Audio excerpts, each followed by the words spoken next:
just want to thank everybody for coming. I want to thank the Division of Business for having us, myself, and the West Virginia Society to come down and talk to you. We're really excited about it. I've talked to you guys a little bit about the format. Basically what we're going to do is we're going to do a brief introduction of our wonderful panel we have this morning.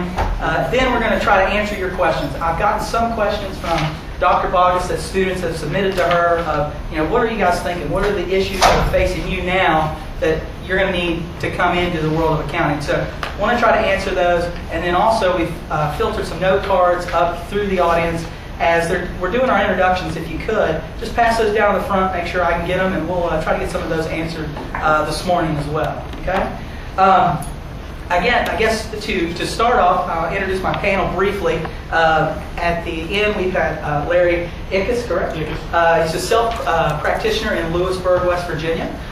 Second, we have Dave Brown, CFO of First Community Bank, based out of Bluefield, West Virginia.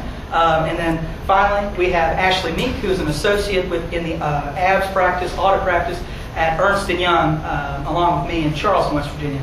I'm going to let them kind of elaborate on their intro and kind of what they've done, how they've gone from where you're sitting to where they are today. So a brief introduction about myself. I am a 2003 Concord graduate.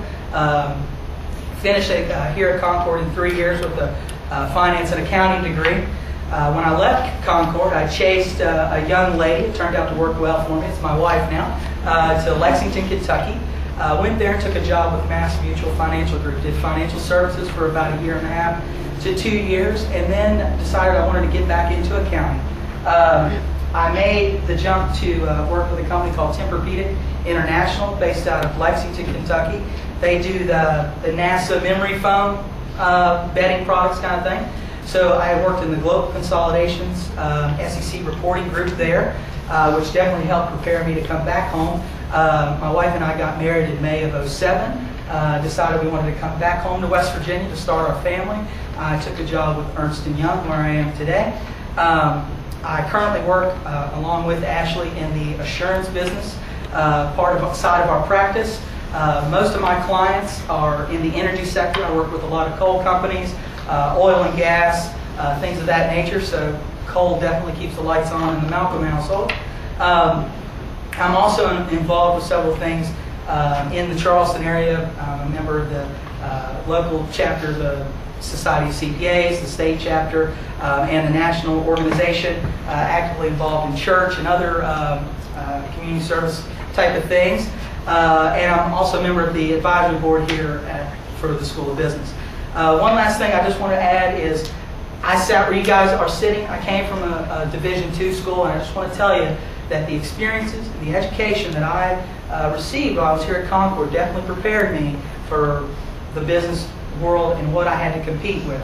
I left, I was competing with the Marshalls, the WVUs, the University of Kentucky's. And employers, they don't care. They're not going to cut you any slack because you're from Concord. They want the best and the brightest. And the education you get here can definitely prepare you for that. So again, I want to thank all of you for being here, having us here at the School of Business, Dr. Bogus and her entire faculty. We have a lot of support this morning. With that, I'll turn it over to my panelists. Larry, if you wouldn't mind. Sure. Hey, thanks, Cole. I've got to stand. I'm like Cole. I got to stand and talk. I'll give you a quick background with me, and I think one of the reasons Cole asked me to be here is there's lots of tracks in accounting, and I've done just about every one of them. I was a 1983 graduate, graduated in 3.5 years, December of '83. I came here on a football scholarship and played on some of the best teams we've had over here. Been back and involved. Had a lot of that effort trying to work on the football program. Now my shift's back over on the business division. Before I get into me a little bit, you have some of the best people here running your division of business that you've had in 25 years. Kendra Bogus, accounting professors, the building, the structure, the technology is unbelievable what you have today compared to what we had 25 years ago here at the school. So they're putting forth the effort. We also, Cole is on the Division of Business Advisory Council with myself. And I'll tell you, we have 3 meetings a year here. Does anybody know we even have this? Has anybody been to any of them here? We've had some students. Unbelievable talent is sitting at that table, giving their time and effort to help you in your education and your careers.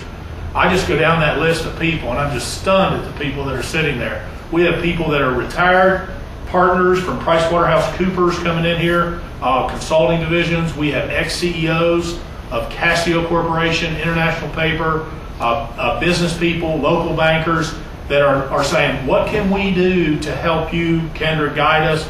If we can give you any support, do these kind of things, etc. So you have a tremendous talent within your group here that's really working over and above to help you. So that's exciting, and that's why we're here today. It takes time, it takes effort to do this. It takes time and effort for the teachers, instructors, professors to do this, but they're doing it for you. A little bit more about me. Again, 1983, we had a great accounting professor here, a fellow named Bruce Conrad, who now is working for the Marshall College of Graduate Studies, one of the best accounting teachers in the state. He was our professor. He was very active. He came after Finkelman. He was in there in between. He put together an accounting resume booklet, and that's how I got hired at a CPA firm in Charleston. Charleston, you have Ernst & Young, and actually you have Arnett Foster and Simpson Osborne, and I went with Simpson Osborne. Those were sort of the top three they had at the time. They may have had a Pete Marwick Mitchell there at the time, which was part of the Big Eight. But anyway, why I did that was I knew that you had to have a 2-year experiency requirement in the state of Ohio, where I was living at the time. So if I ever went back to Ohio, you needed the 2-year experiency requirement. That whole thing has moved. They've done away with it. They've come back. 1 and 2 years, West Virginia didn't have it. But I would highly recommend that, even if you do not choose to go into public accounting, to look at a CPA firm, because you will. It's almost like an internship. It's like residency for medical students. You get exposed to so much. Then after 2 years, you can decide, hey, I'd really like the banking side because I've worked with bankers. Or I really like the energy side because I've worked with them. Or I'd rather start my own practice. So it's the next step. What I did that for 2.5 years and decided I was more identifying with the people I was working with. So I had an opportunity to leave there. Actually, I was hired as the chief financial officer of Gomart. I was 26 years old. And long story short, but my wife said, I'm not moving to Gasaway, West Virginia. So I'm sorry if you're from Gasaway. She said, I'm not doing it. So I ended up going to work with one of the best entrepreneurs in the state of West Virginia, a fellow named Bill Bright, who owns Winter Place, Glade Springs, Bright Coal Corporation, Bright America. We were on the coal side, which was an extraordinary opportunity. I never did the same thing twice for him. I was a special projects guy, assistant vice president of finance, but every day, Larry, I bought some property over there 20 years ago, figure out what's happening. Larry, we've got 5 contract miners working for us, figure out what their cost is. Larry, I got a $5 million life insurance policy, figure out what's the best policy to pick. So it was just nonstop. We spent 1 whole year studying the West Virginia super tax credit, which is something that's been long gone here, but it was based on coal, and that's all we did. I spent probably 1 year trying to sell as companies, which we were successful and like that. So it was a great experience. After that, I decided I didn't want to stay in Summersville. My wife was from Lewisburg, so I went to work for another coal company, which actually was successful, then went into bankruptcy, so I got to work the whole bankruptcy field. One of you out here, I guarantee it, will become a bankruptcy specialist. I don't know which one you are, but it's a great booming business, bankruptcy business. So we did that. Then about that time I said, well, actually it's a little longer story, but one of my buddies called me and said, hey, I just put my coal company into bankruptcy. Could you help me file my bankruptcy schedules there? And serendipitously, I just said, now's the time. I hung up, I walked next door, told the president, I said, I'm starting my own company, just like that. And that was 14.5 years ago. And now we run a small, actually a fairly active practice in Lewisburg. Based on the national average, we're running 2 times the national average for a sole practitioner in Lewisburg.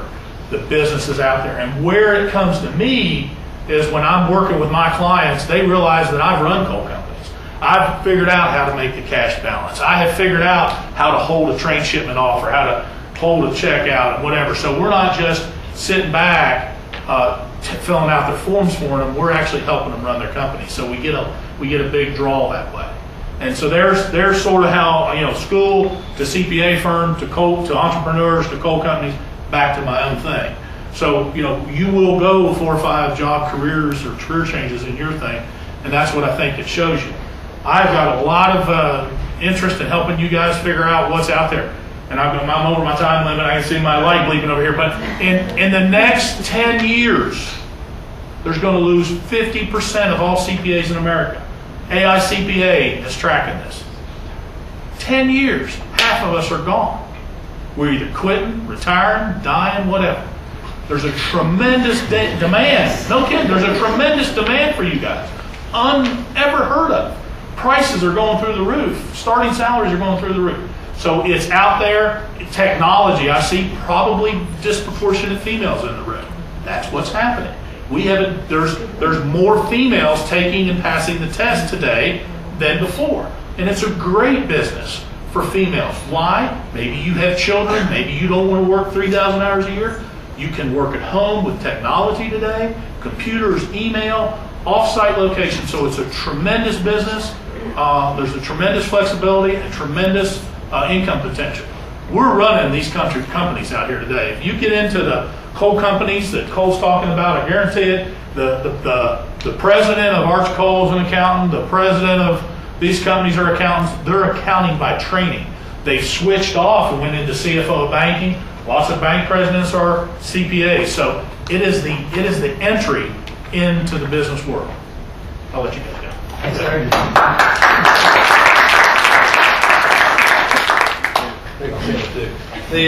I'm Dave Brown. I had started, my accounting career started at WVU. I graduated in 1996 with a bachelor's. I decided to stick around for another year and took the master's. Basically, that led nicely into taking the CPA exam with the new 150-hour requirements. Got done with that, and I went to Charleston, West Virginia, and just like Larry said, you do your obligatory 2 years, and it is an excellent way to get out and see what the world of accounting has to offer you, because there are so many different paths to go down. So I went and worked with a small firm in Charleston, did my 2 years, decided I was going to go into banking for whatever reason, I'm not sure, but that sounded neat. I moved to Parkersburg and went to work for, at the time, a $5 billion company in United Bank Shares, worked in their audit department, and eventually got to the rank of corporate auditor there. From there, I was able to, with the connection with my sister-in-law, I moved to Bluefield to take over the SEC reporting function, a lot like what Cole was doing with Tempur-Pedic for the bank. And so basically the press releases that you read on the financial side, the 10Qs, the 10Ks, the 8Ks that we file almost daily, that's what I was responsible for doing on a daily basis. And about 2.5 years ago, my boss, a former Concord grad, came to me and asked me if I wanted to be CFO, and that was a pretty easy question to answer. And like Larry said, it is really an amazing path to head down, just starting from where you all are today. It is absolutely amazing the directions that you can head in. You can run companies, you can run finance segments, you can get as far away from accounting as you want to, and you wind up still every day using what you learn here on a daily basis. I don't know if there's anything else you want to get into yet, Cole. I think that's I hadn't planned on standing up, but I don't want to break ranks. My name is Ashley Meek. It's okay that you ran over because mine's going to be very short, because I actually was born the same year you graduated college. Okay. I graduated college in 2005, went to Marshall, and I obtained my Bachelor's of Business Administration in Accounting and Finance. I had about 163 hours when I graduated because I was a double major, so I didn't go on and get my master's because I was already eligible to sit for the CPA exam at that point.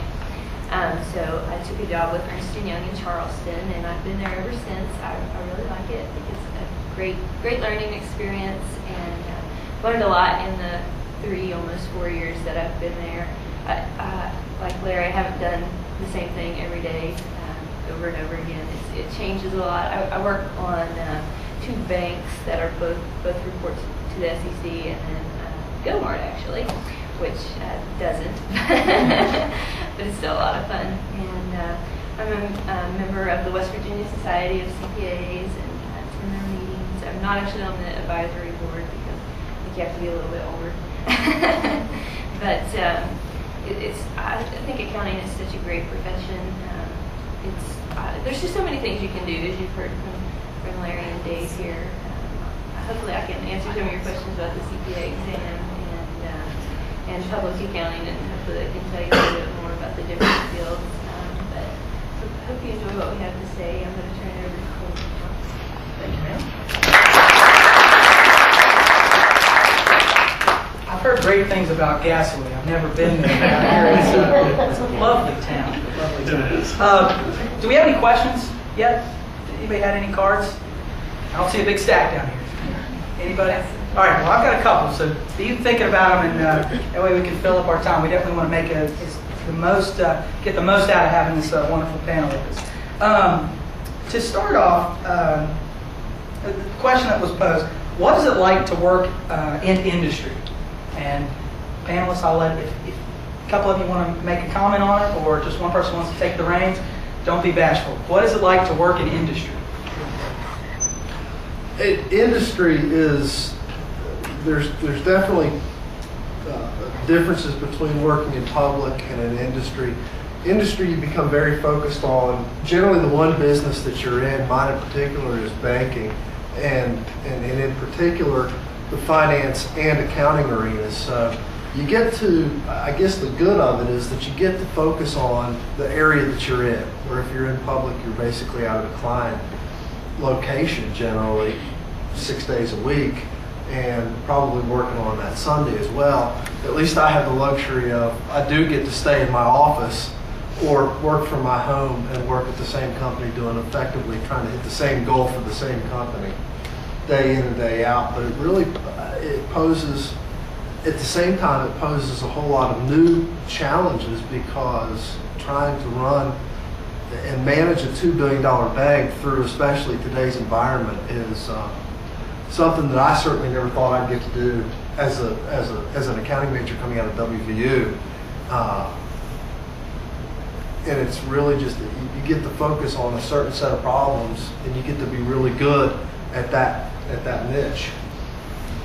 Yeah, I think that's great. I've done public, private, back to public, and you think, wow, that'd be great if I was working at a company. And when I was, it was great because you were the president, CFO, you were it. You were the accounting department. You didn't have 50 accountants at the head of any line. You're it. So the president and this kind of people tend to gravitate to you and pull you in to help them with their decisions. And if you're good at what you do and you give them the right answers and help them make money, it's really quantifiable what you've done. Okay, I remember the first time I went to Lecky Smokeless Coal. I was hired in June. They had a super tax credit program. I came out of public accounting, and I said, well, let me just look at your super credit program. So I started looking at it, and I said, well, why are you choosing 7-year life on continuous miners? Well, that's what the federal MACRS life is for continuous miners, tractor fed miners, 7 years. Yeah, but the West Virginia law said at the time, it's what your useful life was. So we changed those to 10 and went from 2/3 of the credit to 100% of credit, filed an amended return, and got a $400,000 refund just like that. Now I'm going to tell you something. If that doesn't excite you, you might as well go over to the PE department. I mean, a $400,000 refund right there. And we applied it for 10 months going forward. The owner of the company came in the next day. Now, I was just there. I should have renegotiated my contract 10% on what I'm making. But he came in the next day and dropped 4 $1,000 bills on my desk. Now, that gets you going. Now, the question is, did I report it as taxable income? You're daggone right. Did I think about not? Yeah, but that's the difference. That's the difference in industry. Now, and in public accounting, you're out there helping them, and that's interesting. You're bouncing around. Like this morning, we had a Brick Street audit in my office. That's why I was a little late for one of my companies that makes taxidermy plaques. And their workers' comp's off, and they're going to get an adjustment. And I'm preparing how I'm going to tell them because they underestimated this and this. And I'm going to get paid the same whether I save that guy money on that audit or not. Okay? We're selling a trash company at the same time. Well, I'm going to get so much if I get that. I'm negotiating something else, and I'm on percentage with that. So it allows you to move around, but when you're on target and when you're on the team of the industry team, you're part of that company. So there's good and bad. It's exciting, by the way. Okay. Thanks. I guess flip side of that, and Larry, you talked about a little bit about it. What is it like to work in public accounting?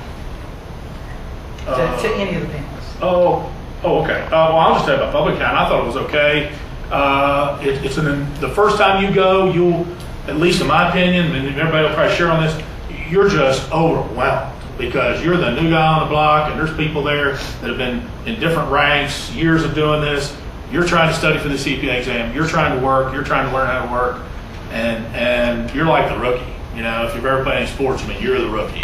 And it takes you a while and you're scratching and clawing, trying to get some niche in there and do good and not mess up. So starting off in public accounting is challenging. There's no secret. They sap hours out of you. But that's okay. It's like if you talk to any medical residency, they're going to put a lot of hours in too. It was tough. I'd say the first 2 years was tough.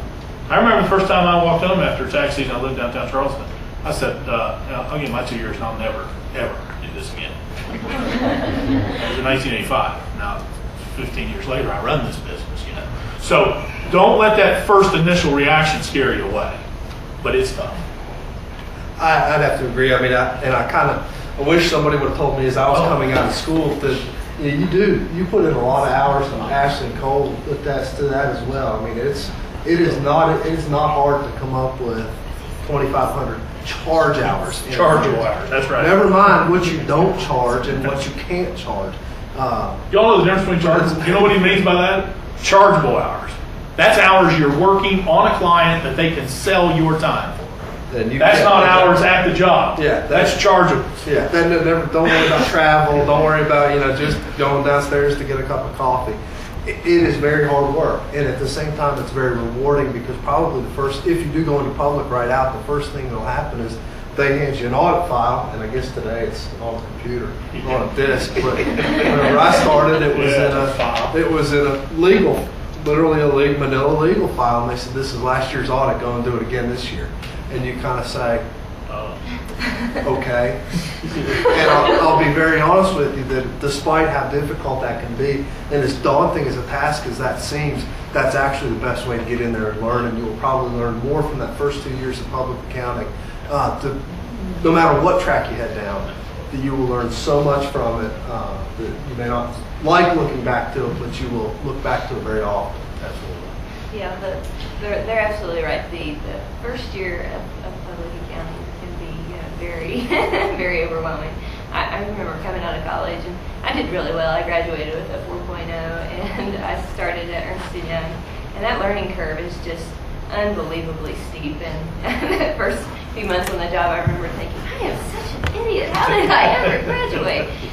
Because it's just something so different from what you learn in the classroom, but it is very rewarding. And the thing I like most about public accounting, and I don't have an industry to compare it to, but it's just that you don't go to the same place every day, and you don't work with the same people, and your teams are always changing, and then the clients that you work on are always changing. I mean, I've only been with Ernst & Young a little over 3 years, and I've worked on oil and gas companies, and employee benefit plans, and banks, and coal companies, and hospitals, and you just get to see so many different industries, and I think public accounting is a good jumping off place, even if you don't stick with it for the long haul, just because you get to see all those different industries, and then you can decide, after you've been there a few years, that, oh, hey, I really like hospitals, or I really like banks, or I really want to just go work for myself. And I think public accounting is a very good place to start for any accounting major. Thank you. One thing that I just want to add to what Ashley was saying, Ashley and I, from our intro, we are in public now, and I have a brief background in industry, so I've seen both sides of it. And I will tell you that, especially with our firm, we try to hire the best and the brightest. I don't know what happened with me. I got in. But we challenge our people. It's something where we expect, you excelled in the classroom, you have the credentials, you have what you need to accomplish the goal. We want you to do it. So you're challenged on a daily basis. It is tough work. It's a wonderful, amazing learning curve opportunity. But what Larry said, you are the rookie. I play soccer here at Concord, so I can bring back the sports analogies, but it's exactly like that. At Ernst & Young, we have 170,000 accountants globally. you are one small, starting out staff accountant in Charleston, West Virginia. They have the same expectations of you as everybody else. So it can be overwhelming, but one of the gratifying things about it is, and again, comparing industry to public, you know, in industry, I worked for a team, I reported to my senior, who reported to the manager, to the director, to the CFO. That you had that structure, which we have that in public, but our staff, even at a staff senior level, I'm working with the Dave Browns of the world. I'm working with people like Larry that have all this tremendous experience and knowledge. They know a whole heck of a lot more than me, and I'm working with them on a daily basis. So that's an opportunity that I get in public, whereas I wouldn't in industry. Maybe it's because we run everybody off and nobody stays. And once you're seasoned like those guys, are like, this public thing's not worth it. But anyway, I just wanted to add that. Good answers. Thanks a lot, panelists. Let's see. To the panelists, if you had to identify one skill that myself as a graduating student would need once I leave Concord, what would that be? Maybe something I wouldn't pick up necessarily in the classroom, but what is that one skill that I'll need entering into the business world? I think I would say communication is key. When I graduated, I thought, okay, I'm going to go be an accountant. I'm just going to sit at my little desk and put see schedules and not really interact with people. And it's completely the exact opposite of that.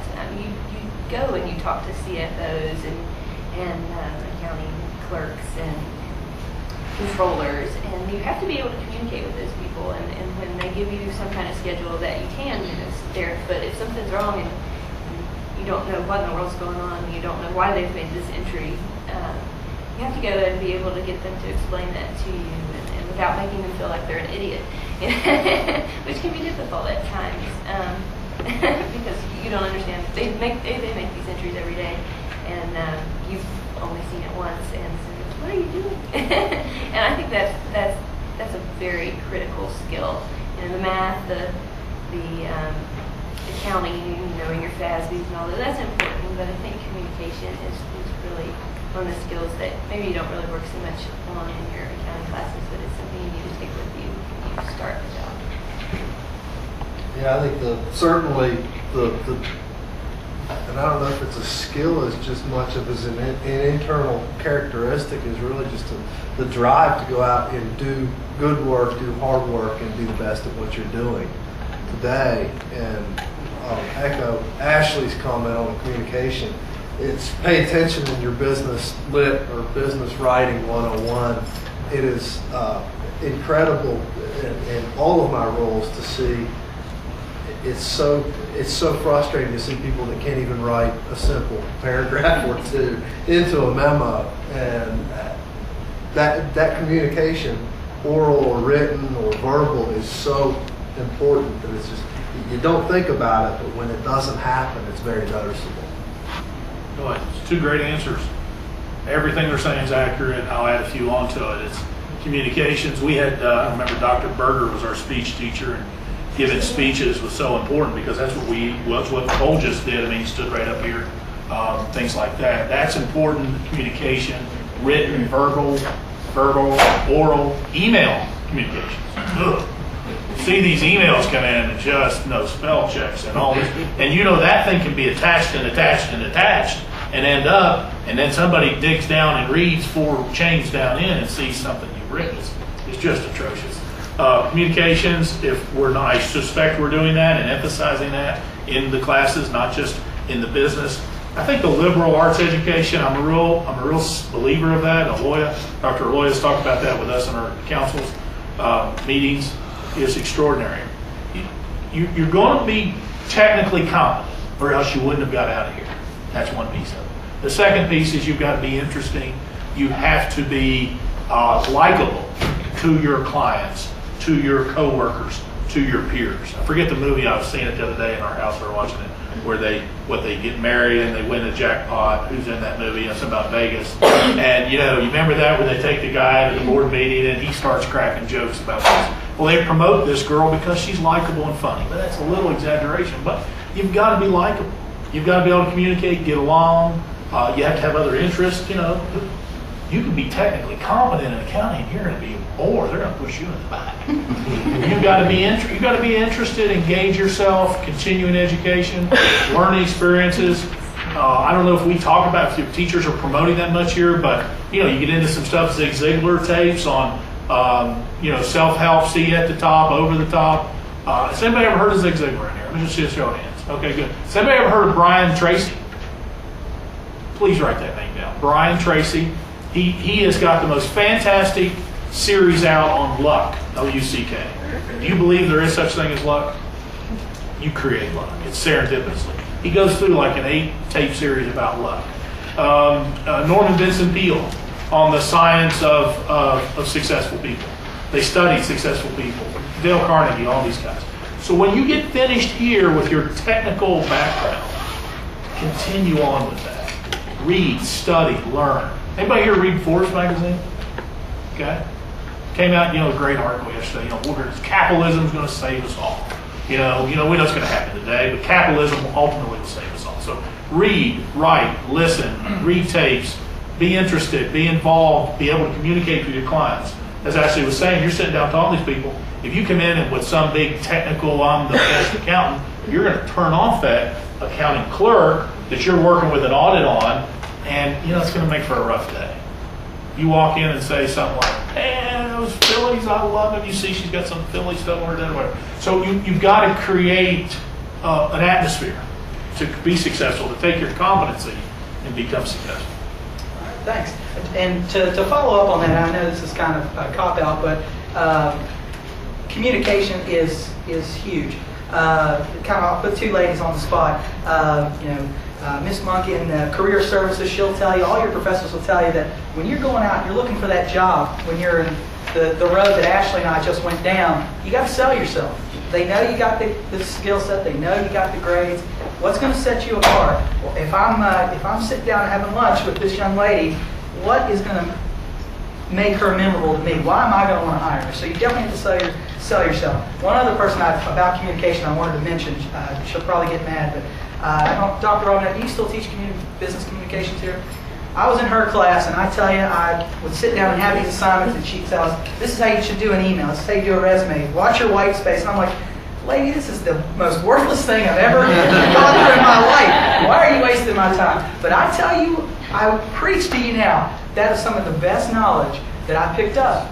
And it definitely sets you apart. Like Larry said, you wouldn't believe how many emails go out, and it looks like a kindergartner wrote it. And Ashley and I can tell you, I've received a lot of emails where the chain of the email, explicit language towards the auditors for a request of something will come back to us. So it kind of hurts our feelings a little bit, but we get over it. Anyway, thanks. Good answers to everybody. I did get a question from the audience this morning. It says, to Ernst & Young, how does a Concord student apply for an internship for 2009 at EY? Whoever sent that down, get with Ashley and I after class. It's more of an offline type of thing. Love to answer that question, but again, I think it's more directly just EY. But we'll definitely answer those questions. The second part of this, what do you look for, and what would an intern be faced with? I think those are both great questions, and we're going to try to address those. And I think Larry and Dave could also add some insight because they were in the same seat as Ashley and myself. But Ashley, you want to take that? What do we look for, and what would an intern be faced with? What we look for in an intern, someone applying for an internship, is I know in the Charleston office, we usually ask you to take a semester off because our traditional busy season is January through March, and that's when we have the most things to do. And it's also good for you. I know you don't want to take a semester off and probably don't want to be working in January, February, March until like 7 o'clock at night. But that's where you see the most action, actually. And we just want someone who's just got a great personality, is just coming in, wanting to take life on and get this new experience. And some of the things that you will be faced with. I mean, we don't typically set the bar too high for the interns. I don't mean that to insult anyone, but we just want you to get in there, kind of get your feet wet, see what we do, see if it's for you. And typically in the past, the interns that have worked with us have came and started started with us, after they did graduate, we made them an offer. And so it's a great way to just kind of see what public accounting is like. You may get in there, you may say, this is not for me, it's horrible, I can't believe anybody would want to do this for a living. But it's a good experience. And, they get paid by the hour, so they make more money than we do. So we're jealous. But I would recommend it to anyone who wants to come up to Charleston. And I think we help fund housing, and it's a good program. And to follow up on that again, sorry guys, with EY, I got to do a little plug here. Our internship, I agree with Ashley. We don't throw you to the wolves. We're going to make sure you can succeed, but we're going to challenge you. We're going to put you in the same situation that we put our staff in, and we're going to give you an opportunity to succeed, which I think is definitely better. I had an internship with a competing firm. I won't mention any names, but I was in more of that sharpen pencils, get coffee for the boss kind of thing. Didn't feel like I was learning much. At EY, we're going to put you to work. We're going to get experience. You're going to get to see the same stuff that Ashley and I work on. So that's good. One other little plug for EY. We had a young man out of Marshall University who interned with us for 2 years. Did a bang-up job, wonderful workforce. We gave him a full-time offer. So he went and finished his last semester, which was in the fall, while all his friends and fellow students were scrambling to get a job. He was finishing that last semester, gainfully employed. He had that offer from EY when he finished. In addition to that, we also put him in our YM program, which is something where we take students that don't have the requirements for the 150 hours, and we pay for their complete education at the University of Notre Dame or the University of Virginia. Great opportunity, something this guy's doing. He's going to have a 3-year commitment to us. He's going to have a CPA, master's in accountancy. He's, I would say, by far ahead above his counterparts 2 or 3 years out of school. So that was a little plug. Sorry, guys. Larry and Dave, if we could, on the same question, a new hire right out of school or an intern, what do you guys look for? Dave at the bank and Larry, if you were bringing somebody into your practice, or even your client, from what you see, what do you look for from a student coming out? I think an internship in any field with any company is going to benefit you from the hiring standpoint, whenever you go out to get a job and as a regular full-time, because that's experience that you bring to the table. Maybe not in the exact field of public accounting or bank accounting, but that's real-world experience that you have, and that means an awful lot. And I think from your all's perspective, if you're out looking for an internship, look at it as a job, because there is a really good chance if we hire an intern, it's a trial run for us with that person. And if we hire an intern, we would like that theoretically to turn out to gainful full-time employment. And you know what? Just like Cole said, you're a year ahead of whoever we would have hired who didn't have that kind of experience. It can be a very, very good experience to have on both sides. I think that's correct, Dave. And if you're interested in that, I know in our business division council meetings, we're expanding the intern program. We're working hard to develop a database for that for everybody, whether it be in accounting, marketing, management. The second thing about interns is, and we're sort of following the CPA route, now the private, and I can give you a little bit of blended approach. Remember what I said, they're going to lose 50% of the CPAs in the next 10 years. They need you. They want you. That's why we're doing this. And he needs backup. They need staff coming up. So if you want public accounning, head that way.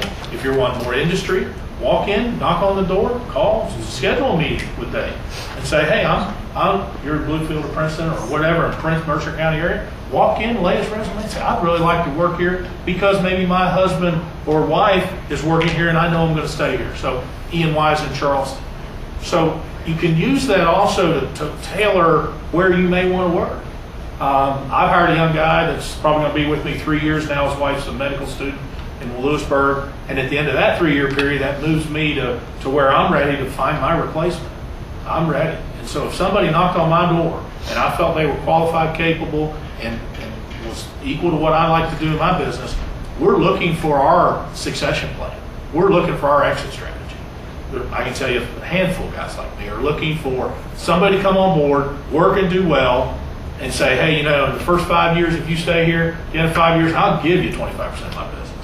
The next 5 years, you can earn it off in bonuses, and now you own 49, and I'll sell you the remaining 51 because I'm going to go run my investments and my projects that I do.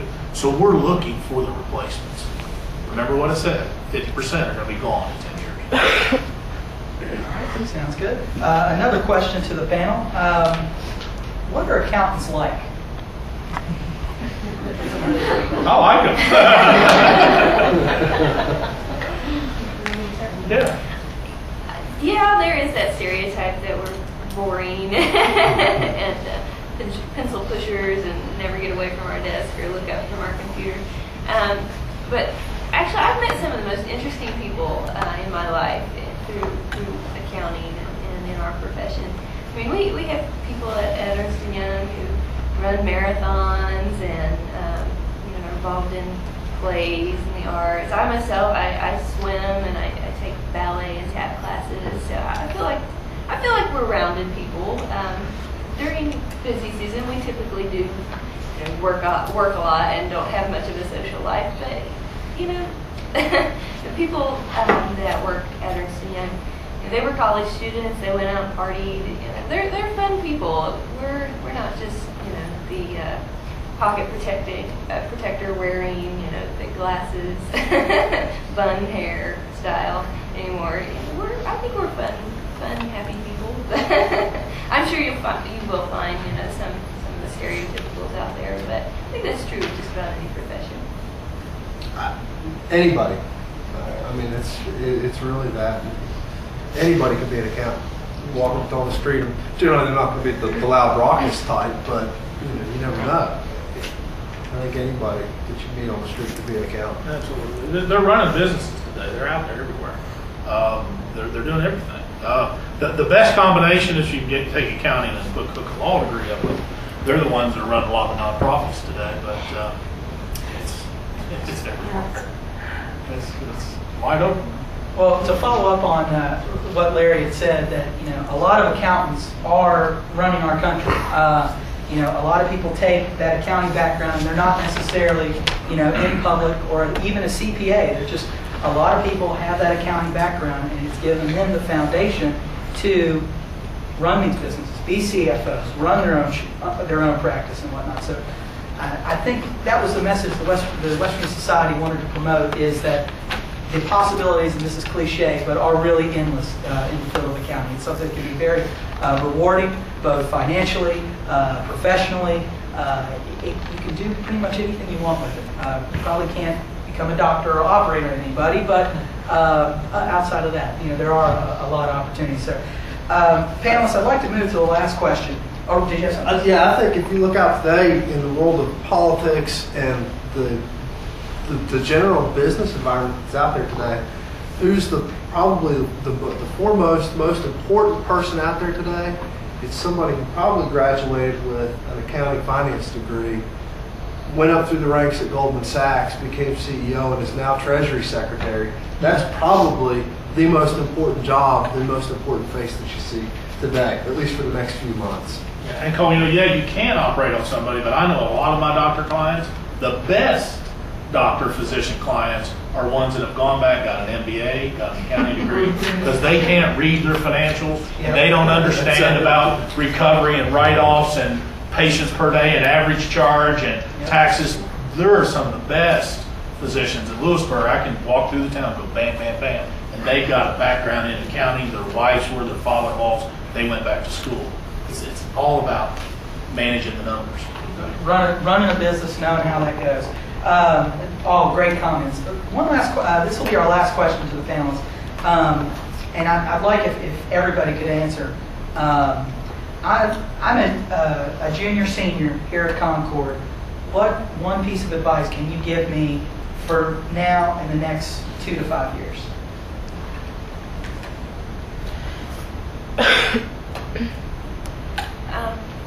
I'll start off. I'd say enjoy what you're doing. College is one of the greatest times of your life. There's so many things that once you get out into the business world and you start a career that you don't get to do anymore that you took for granted when you were in college, like setting your own schedule and take advantage of your professors. They are very wise.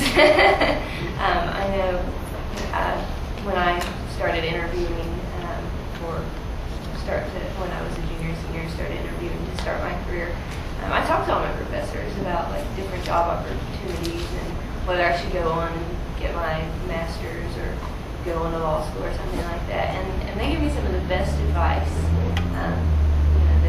They've been there before, and so take advantage of your professor's knowledge, talk to them, get their advice, and just enjoy your last couple of years. It's important to go out and get a good job, and it's important to do well in classes, but enjoy your college years. Yeah, I think ask questions and listen. Do attend events like this where you get to see what's going on in the real world. Ask the people pointed questions about what they do, what you could do for them, what they can do for you. And I think from your own personal perspective, use and abuse the Career Center. I mean, that is what your Career Center is here for. It's to help place you. And there are businesses just like First Community, just like E&Y. The coal companies, they can't wait to get people through the door. I mean, it's just that they need people. Businesses need human resource. And basically, it's just ask, listen, and take advantage of every opportunity that you see. Great answers. I'll hinge on some of them. That when I was here, I was really interested and couldn't wait to get out and make money. And I did, so I got out 3.5 years. But while we were here, is anybody involved in the student government here? Okay, the student government needs a business manager. I was the business manager my sophomore year. I think I made $1,500. I wish I knew how to invest it back then. But today, student government business manager, wouldn't that look great on a resume? If you were hiring somebody that was the student government business manager or assistant business manager, the skills they learn or working with that, we got into those kind of things. Biology class, I never forget one of my interviews, you were talking about this well-rounded liberal arts education that we're providing. I think they asked me, what was the most fascinating thing you learned? And I remember saying about the male pine cones and the female pine cones. Did y'all ever have that? You know what I mean? The males are up top, females are at the bottom, or vice versa, and the wind blows and it blows it up and regerminates the seed in the pine cone. I said that to a partner, he looked at me, he's like, unbelievable. You didn't even know that. I ended up getting the job. I don't know. I got the job. Talking about male, female pine cones, biology class, Dr. Black.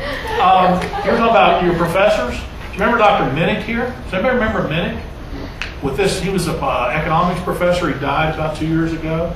Oh man, I would love to take him to dinner and just talk about this economic problem we've got in the world and the subprime loans and all this. I mean, you just want to go back and talk to these guys and find out their approach. So those Minnicks are here today. You've got them sitting out here. Talk to them, ask them, engage them. You've got some of the most fascinating stuff going on today with this stock market crisis, with this lending crisis. And this is unbelievable how we're either going to fix it or not fix it. I mean, it's all right here today. And talk to your teachers. I still have trouble with currency exchange and the yen and the dollar. I still kind of go back and try to read up on that, so I struggle with that a little bit. And I'll tell you, one accounting thing we never talk about here today, everybody, is present value, future value. Okay, now listen, I saw somebody sigh. Now listen, let me tell you, I witness to you. I'm going to witness to you today. People do this in church. I witness that understanding present value and future value has made me millions of dollars. Now listen to that. We run that business today out of my office called Mountain State Land Company in Southern West Virginia. How many people read that, the Old Mountain Trader Bulletin? Largest publication, largest circulation newspaper in the state of West Virginia, not Charleston Gazette. Southern West Virginia Ad Bulletin. We run an ad in there. We buy and sell owner finance notes every day. How do we buy and sell owner finance notes? Discounting the value of that note, understanding the discount of the present value stream, pricing that note, buying that note, flipping it, and making money. Every day. That's why I called Bruce Conrad, my accounting professor, in spring. And I said, you come down for a weekend, I'm going to put you up General Assent. You've made me millions of dollars. He has. We got it. That's what we do. But it's all about present value, future value, time value, money. That's the whole thing. That's the whole basis in accounting, understanding that. And if you can grasp that, if you don't have that, you go back to your teachers and say, let's go through that again. And with technology today and the computers, we didn't have the spreadsheets in '83. We didn't have the spreadsheet. We had to do the formulas and the books and the tables. But I still today I still have my intermediate accounting book over, and I have to pull it out occasionally. 1 divided by 1 plus, and I have to manually think it through sometimes to see when I'm present valuing the stream of money. And whether it's even streams or monthly streams or quarterly streams, when somebody says, hey, I've got this note, what are you willing to pay for me? Because we have to act quick. And that's how we do it. We buy them and then we sell them and we flip them.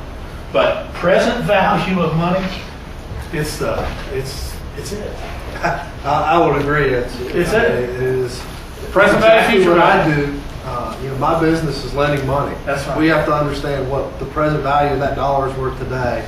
Throw a little credit risk on top of it, and you have to that is something that, I don't know if it was principles or intermediate. That's intermediate. Just like Larry, my intermediate book still to this day sits on my credenza. Looking for the tables. As beaten up and as worn out as that thing is, I still pull that out, and that's one of the formulas I look for. Yeah.